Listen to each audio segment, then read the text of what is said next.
Bismillahirrahmanirrahim. Assalamu alaikum everyone. Today our topic of discussion is on open sphere. Before this we have seen the definition of metric space and there were associated examples with it. हमने देखा कि UL metric space कैसे बनती है, discrete metric space क्या होती है, फिर usual metric in R, usual metric in complex and Euclidean metric space and like other many others. और फिर हमने ये भी देखा कि आप एक स्पेस या एक सेट पे सेवरल मेट्रिक स्पेसेस को जो है वो डिफाइन कर सकते हैं. Means it's not compulsory that only the specific space will satisfy only one metric space and one definition of distancing function. आप जो है उस पे several many जो है examples या distancing function को जो है वो define कर सकते हो. Okay, let's come to the topic of open sphere. Open sphere का जो कॉन्सेप्ट है ये डेफिनेटली मेट्रिक स्पेस से बहुत रिलेट करता है, क्योंकि इसमें जो भी आप सेट को यूज करोगे ओपन स्पेयर में, जब आप फाइंड आउट करोगे किसी का मींस कि जब आप किसी सेट पर ओपन स्फीयर को डिफाइन करोगे तो उस सेट का जो है वो before this one metric space होना बहुत जरूरी है.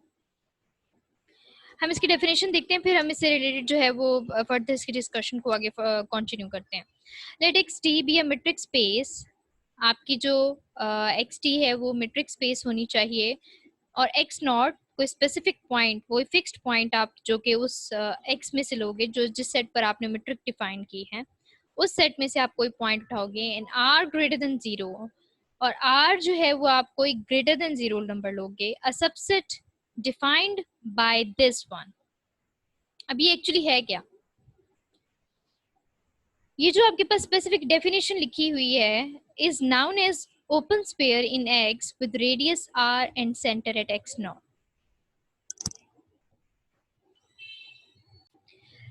अकॉर्डिंग टू दिस स्टेटमेंट, यहाँ पे ये है कि आपके पास जो ओपन स्पेयर है ये एक्चुअली कलेक्शन ऑफ those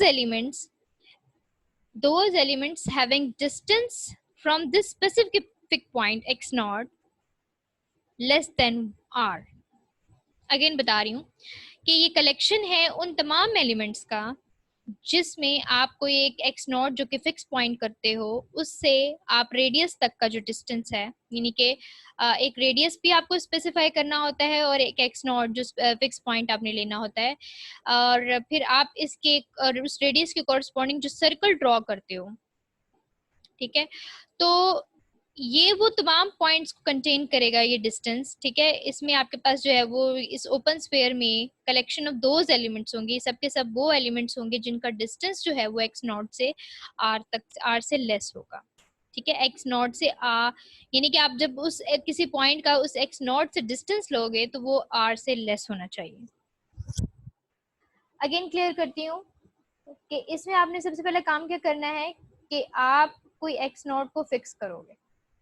ठीक है, ये आप जो है एक्स नॉट आपका फिक्स्ड पॉइंट होगा उस ग्राउंड सेट में जो आप कोई एलिमेंट चूज करते हो. तो ठीक है, ग्राउंड सेट में जो आपका कोई भी ग्राउंड सेट है वो ग्राउंड सेट आपका जो है वो इस एक्स से रिलेटेड होगा. मींस के वो एक्स जो मेट्रिक स्पेस इस पे आपने डिफाइन की हुई है उस एक्स में से आप कोई एलिमेंट उठाओगे, उसको फिक्स करोगे और वो कहोगे कि ग्राउंड सेट में से आपने ये एलिमेंट जो है वो फिक्स कर दिया है.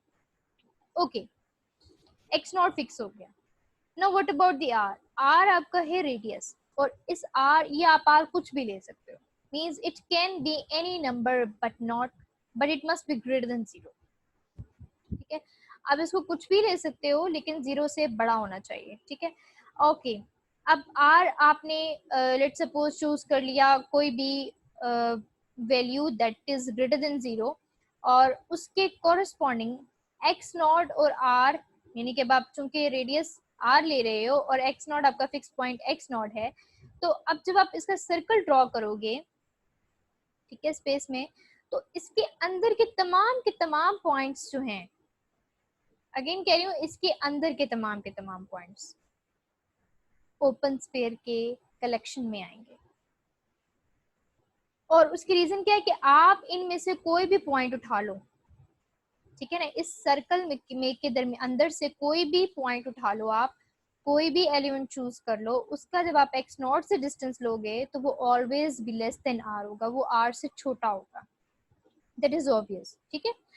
तो अगेन कि S R of X not जो है वो actually collection of those elements है जिसका आप अगर एक्स नॉट से डिस्टेंस लेते हो तो वो लेस देन आर होना चाहिए। This is known as open sphere in X with radius R and centre at X not. Again ये आपका जो आर है वो रेडियस है, एक्स नॉट आपका जो है वो कोई फिक्स्ड पॉइंट है, और ये आपका जो सेट रिप्रेजेंट कर रहा है ये ओपन स्फीयर की डेफिनेशन को रिप्रेजेंट कर रहा है। और इसमें एक और बात ये याद रखने वाली है कि हम जब लेस देन आर की बात कर रहे हैं तो इट डजंट मीन कि ये less than equals to R है। इसका मतलब है अगर आप रेडियस 1 चूज कर रहे हो तो 1 आपकी बाउंड्री होगी सर्कल की या स्फीयर की। ठीक है। जब स्फीयर की बाउंड्री आपकी 1 है तो उस बाउंड्री पर जो एलिमेंट्स लाई करेंगे that will not be the part of your collection, that will never be the part of your collection, क्योंकि हम यहाँ पे कह रहे हैं कि जो आपका डिस्टेंस होगा वो एक्स नॉट से कोई भी पॉइंट आप लेते हो तो एक्स नॉट से जो उसका डिस्टेंस होगा वो लेस देन आर होना चाहिए। तो इट मीन्स कि आर जो आप ले रहे हो उस पर जितने भी आपके पास एलिमेंट्स लाई करेंगे that will never be the part of your open spheres collection. If the elements are lying on sphere boundary, that will not belongs to the set R as R of x naught, तो वो उसका उस set open sphere में से की collection में से belong नहीं करेंगे। ओके, अब सो क्या आपको डेफिनेशन क्लियर होगी होगी। यहाँ पे एक एग्जांपल है, इससे हम जो है वो ज्यादा अच्छे से एक्सप्लेन कर देती हूँ। लेट एक्स नॉट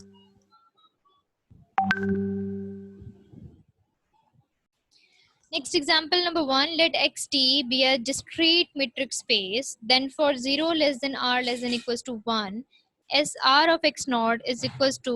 अच्छा, अब हमने इसकी जो है वो ओपन स्पेयर जो है वो उसकी डेफिनेशन को इस पर डिफाइन करवाना है। तो अब हमें ये पता है कि xt जो है वो हमारी मेट्रिक स्पेस है और वो कौन सी है, डिस्क्रीट मेट्रिक स्पेस है। इफ यू रिमेम्बर हमने डिस्क्रीट मेट्रिक स्पेस में जो डिफाइन की थी उसमें आप जो डिस्टेंसिंग फंक्शन जो लेते थे उसमें ये होता था कि अगर आपके वो जो दो पॉइंट्स हैं जिसके दरमियान का आप जो है वो डिस्टेंसिंग फंक्शन डिफाइन कर रहे हो, अगर तो आपस में कोइंसाइड कर जाते हैं तो इट मींस के उनका जो आपके पास रिजल्टेंट वैल्यू आएगी वो आपको 0 मिलेगी। लेकिन अगर वो कोइंसाइड नहीं करते मींस के डिफर करते हैं दोनों पॉइंट्स, तो उनका जो दरमियान का जो डिस्टेंस होगा वो 1 होगा। तो दो ही सूरतें हैं, या तो वो उन दो पॉइंट्स के दरमियान डिस्टेंस 0 होगा या उन दो पॉइंट्स के दरमियान जो है वो डिस्टेंस 1 होगा। अब अगर यहाँ पे मैं metric space discrete metric space ले रही हूँ और उसके अंदर जो रेडियस है वो आपका 0 से 1 तक है। अब अगर 0 से 1 तक है इट मीन्स कि आपका रेडियस ग्रेटर देन 0 है, तो इट मीन्स कि मैं इसको अप्लाई कर सकती हूँ। और दूसरी कंडीशन ये है कि लेस देन इक्वल्स टू 1 है, यानी कि 1 से 1 आपकी जो है वो बाउंड्री कहलाएगी। 1 से जो है वो छोटा आपने यानी कि आपका रेडियस जो है वो exactly less than equals to 1 consider किया जाएगा।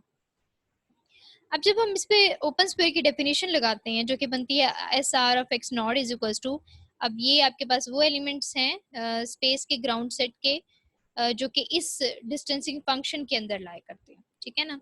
अब इस डिस्टेंसिंग फंक्शन क्या कहता है कि आपके पास जो एक्स और एक्स नॉट का जो डिस्टेंस है that must be less than R होना चाहिए। अब आर हमारा क्या है, 1 है। ठीक है। तो इसका मतलब है कि जो आपके पास x और x नॉट के जो डिस्टेंस है that must be less then 1। तो जब हम इसको आगे सॉल्व करते हैं तो हमें पता चलता है कि आपके पास जो एलिमेंट्स आते हैं कलेक्शन बनती है ऐसा ओपन स्पेयर की डिस्क्रीट मेट्रिक स्पेस, जब हम के अकॉर्डिंग अगर इसको सॉल्व करते हैं तो हमारे पास x नॉट ही जो है वो बचते हैं। यानी कि आप ग्राउंड सेट में से जो आप एलिमेंट्स उठाते हो और जो इस कंडीशन को सेटिस्फाई करता है वो एक्स नॉट ही बनता है। अब ये कैसे बनता है, लेट्स सी। हमारे पास हमारी डिस्टेंसिंग फंक्शन क्या था, डिस्क्रीट मेट्रिक स्पेस है तो इट मींस कि डी एक्स वाई जो है आपको या तो 0 देगा या 1 देगा। 0 आपको तब मिलेगी जब value x equals to Y होगा, और अगर एक्स नॉट एक्स जो है वो वाई के इक्वल नहीं है तो इट मीन्स कि वो 1 देगा। अब आर 1 हो या आर लेस देन 1 हो, दोनों केसेस में आपके पास आर जो है वो ग्रेटर देन 0 है, ठीक है ना, इन एनी केस। तो इसके ओपन स्फीयर की डेफिनेशन जो बनेगी, एस 0 और 1 के दरमियान लाई कर है आर आपका ऑफ एक्स नॉट, और इसको जब आप स्पेसिफाई करते हो तो x बिलोंग करता है x को, यानी कि आप वो तमाम के तमाम एलिमेंट्स उठाते हो जो कि इस डिस्टेंसिंग फंक्शन के अंदर लाई करते हैं। डिस्टेंसिंग फंक्शन आपका कैसा है कि x से x नॉट लेस देन 1, ठीक है। रेडियस आपने स्पेसिफाई चूंकि कर दिया हुआ है 0 से 1 है, तो इसका मतलब है 1 इसकी जो है वो हद है। तो आपका जो डिस्टेंसिंग फंक्शन है, जो आप डिस्टेंस लोगे दो पॉइंट्स का, वो मस्ट बी लेस देन 1 होना चाहिए। अब अगर मैं इस x की जगह x नॉट रखती हूँ तो D x not x not, चूंकि आपको पता है कि ये एक्स और वाइज आपके इक्वल हैं, तो इट मीन्स कि ये आपको 0 देगा, वो और 0 देगा, तो दैट इज लेस देन 1। ये आपका क्या है, लेस देन 1 है, यानी कि रेडियस से कम है ना। इसका मतलब है कि ये एक्स नॉट जो है वो इस ओपन स्फीयर की कलेक्शन में आएगा, ये इसका मेंबर होगा। X not will be the member of this S one of X not, ठीक है। अगर मैं इस एक्स नॉट की जगह वाई पुट कर दूं, और वाई डेफिनेटली अब ये अदर देन एक्स नॉट है, ये आपके पास इक्वल नहीं है, तो डी एक्स नॉट वाई जो है वो आपको वैल्यू ये देता है 1।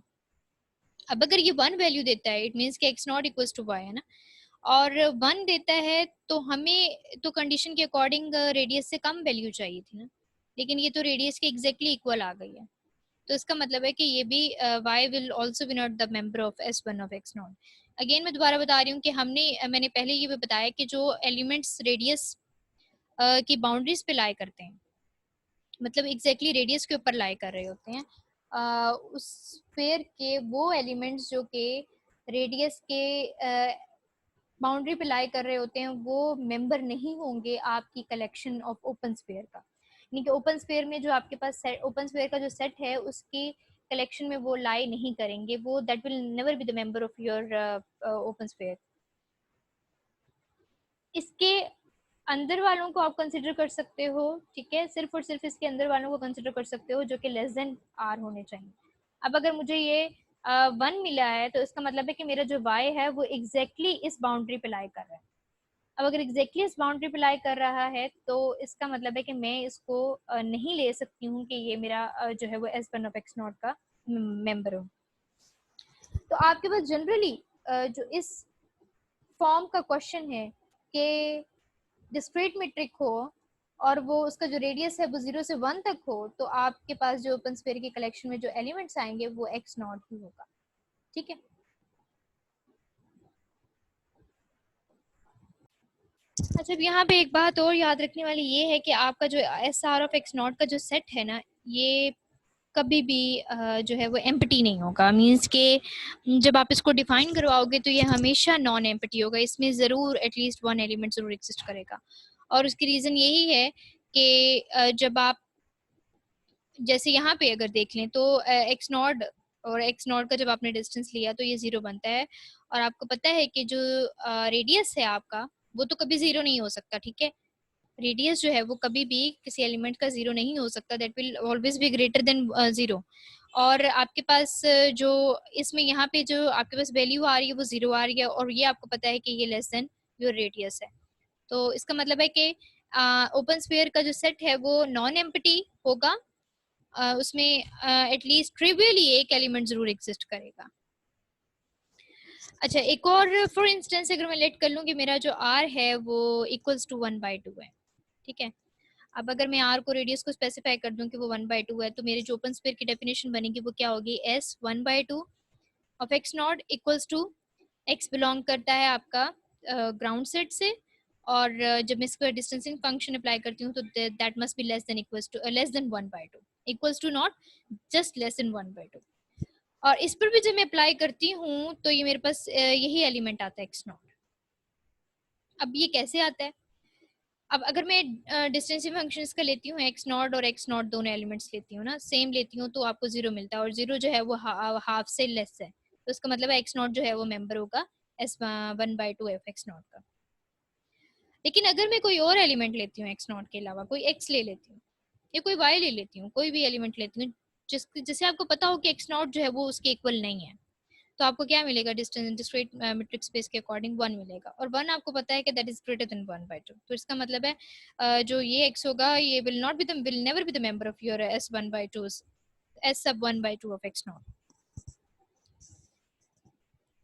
लेकिन अगर मैं इस r को थोड़ा सा इंक्रीज कर देती हूँ इस तरह से कि मैं r2 चूज कर लेती हूँ, अगर मेरा रेडियस 2 हो जाता है तो आप देखते हो कि जब मैं इसकी ओपन स्फीयर डिफाइन करने लगती हूँ तो मेरी ओपन स्फीयर में पूरी की पूरा ग्राउंड सेट आ जाता है,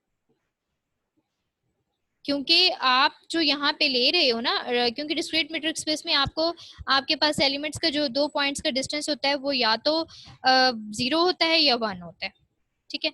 और मेरे पास जो यहाँ पे रेडियस है वो लेस देन 2 का ऑप्शन है, तो इसका मतलब है कि वो तो सारे की सारी कलेक्शन इसके अंदर लाई कर रही है, तो इट मीन्स के ये जो आपके पास पूरा के पूरा ग्राउंड सेट जो है वो S2 ऑफ x नॉट का ओपन स्फीयर में आ जाएगा। अब इसको देखते हैं कि फर्दर हुआ कैसे। आप अगर मैं x नॉट रखती हूँ, x की स्पेसिफाई करती हूँ, तो इनके दरमियान का जो डिस्टेंस है वो 0 होता है, 0 जो होता है वो 2 से लेस होता है, तो इट मीन्स कि x नॉट जो है वो मेंबर होगा S2 ऑफ x नॉट का। अगर इसी तरीके से मैं कोई x लेती हूँ जो कि ग्राउंड सेट का ही एलिमेंट है, ठीक है, और आपको पता है कि ये x जो है वो x नॉट के इक्वल नहीं है, तो इन दोनों के दरमियान जब मैं x और x नॉट के दरमियान का जो डिस्टेंस लेती हूँ, अब according to definition of metric discrete metric space ये 1 होगा, और 1 आपको पता है कि ये रेडियस से कम है जो कि 2 है, रेडियस आपका 2 है और ये 1 उससे लेस है, तो इट मींस कि this will also be the member of your S2 of x not, आपके ओपन स्फीयर का मेंबर होगा ये। एक्स नॉट भी मेंबर है, एक्स भी मेंबर है, एक्स भी कोई भी एलिमेंट आपके ग्राउंड सेट का है और एक्स नॉट भी आपके ग्राउंड सेट का स्पेसिफिक पॉइंट है, तो यहां से मैं ये कंक्लूड कर सकती हूँ कि अगर आपका r जो है वो ग्रेटर देन 1 हो, तो जो ओपन स्फीयर में जो एलिमेंट्स हैं वो पूरे ग्राउंड सेट के होंगे, यानी कि पूरा ग्राउंड सेट जो है वो आपको ओपन स्फीयर बना रहा होगा, ओपन स्फीयर की डेफिनेशन को सेटिस्फाई करता होगा। जैसे यहाँ पे हमने देखा कि आपके पास वो तमाम के तमाम पॉइंट्स जिन पर आपको वैल्यू 0 मिलती है और वो तमाम के तमाम एलिमेंट्स जिन पर आपको वैल्यू 1 मिलती है, वो सारे के सारे जो है वो लाई कर रहे हैं ओपन स्फीयर के अंदर, और तो आपके ओपन स्फीयर की जो डेफिनेशन बनती है वो आपकी पूरी की पूरी एक्स यानी कि ग्राउंड सेट आपका आ जाता है। तो ये एक डिस्क्रीट मेट्रिक स्पेस की एग्जांपल थी जिस पर हमने ओपन स्फीयर की डेफिनेशन को जो है वो अप्लाई किया। एक और एग्जांपल देख लेते हैं कि लेट आर डी जो है वो कोई मेट्रिक स्पेस है। अब चूंकि हम अब ये यूजुअल मेट्रिक स्पेस पे शिफ्ट हो गए हैं, यूजुअल मेट्रिक स्पेस पे जब शिफ्ट हो गए हैं तो अब यहाँ पे पहले मतलब सेकंड एग्जांपल्स में मैंने जो है वो आर कंसिडर किए यहाँ पे कि लेट आर डी जो है वो कोई मेट्रिक स्पेस है with usual metric on R. तो अब आपको पता है कि एक सेट पे एक से ज्यादा मेट्रिक स्पेस के जो मतलब आप डिस्टेंसिंग फंक्शन उसको डिफाइन कर सकते हैं। मैंने यहाँ पर जो है वो absolute value of X minus X not लिया है। लेट सपोज कि जो इस पे आपके पास ओपन स्पेस की जो डेफिनेशन बनती है वो है S R of X naught, और S R of X not equals to X belong करता है आपकी रियल नंबर से, ठीक है।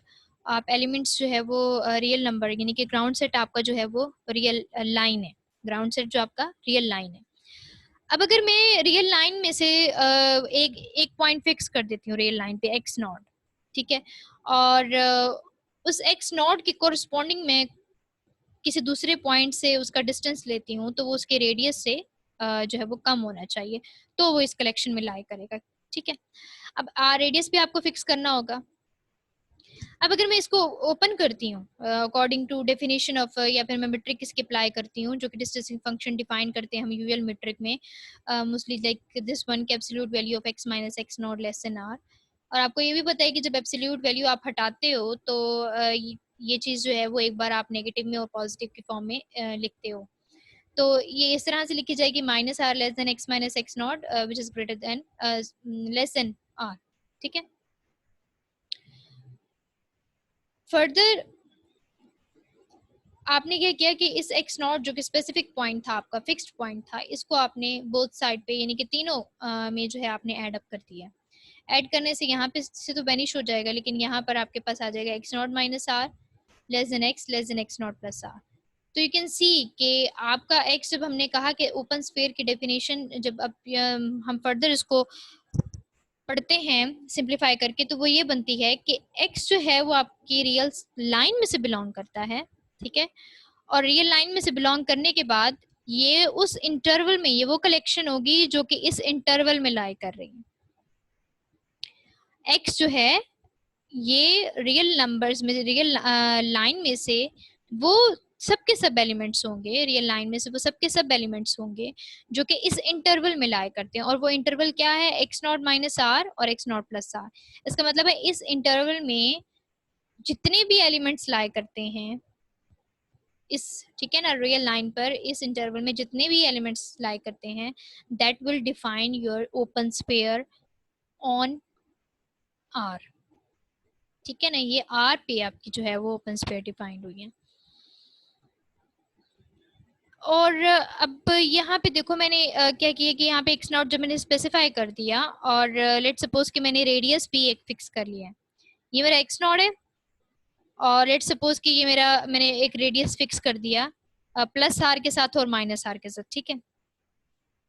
तो एक्स नॉट को जब मैं इस आर में से माइनस करूंगी, सॉरी, एक्स नॉट में से जब आर माइनस करूंगी तो ये वैल्यू आएगी, और एक्स नॉट में जब प्लस आर करूंगी तो मेरे पास ये वैल्यू आएगी। अब इस वैल्यूज को जब आपकी बनेगी स्पेसिफिक, अब ये बात याद रखिएगा कि जो आपके पास चूंकि ओपन इंटरवल है, तो इट मीन्स कि ये वैल्यूज खुद इसके इस ओपन स्फीयर में लाइक नहीं करेंगी, ये मेंबर नहीं होंगी उस ओपन स्फीयर का, बल्कि इसके दरमियान की एलिमेंट्स जो हैं वो ओपन स्फीयर का मेंबर होंगे। तो इस पूरे लाइन पर जो कि इस बाउंड्री और इस बाउंड्री के दरमियान की तमाम कलेक्शन जो है वो that will be the part of your open sphere. तो एक जनरल वे था to define open sphere on R, on real line कह लो आप। और वो इस तरीके से आप डिफाइन करते हो कि एक्स नॉट माइनस आर और एक्स नॉट प्लस आर, यानी कि आप डायरेक्ट फार्मूला पुट करके ये वाला जो है वो, अगर रियल लाइन पर आपको कहा जाता है कि स्पेसिफाई करके नंबर दिए जाते हैं कि एक्स नॉट ये है, आर ये है, और आप बताएं कि रियल लाइन पर इसकी जो है वो ओपन स्फीयर कैसे डिफाइन होगी, तो you can use this formula to sort out your open sphere. So in usual metric space open spheres are actually open interval.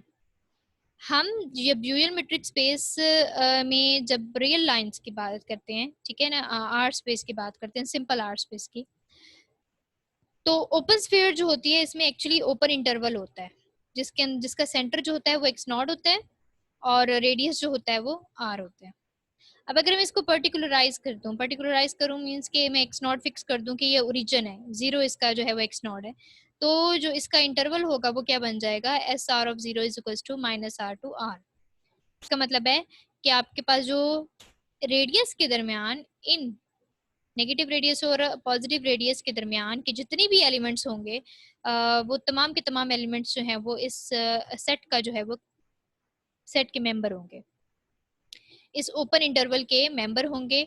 और या फिर आप ये कह लो कि ओपन स्फीयर जो है वो हम इस तरह से इसकी डिफाइन करें, और ओपन स्फीयर के मेंबर होंगे, वो बिलोंग करेंगे इसमें।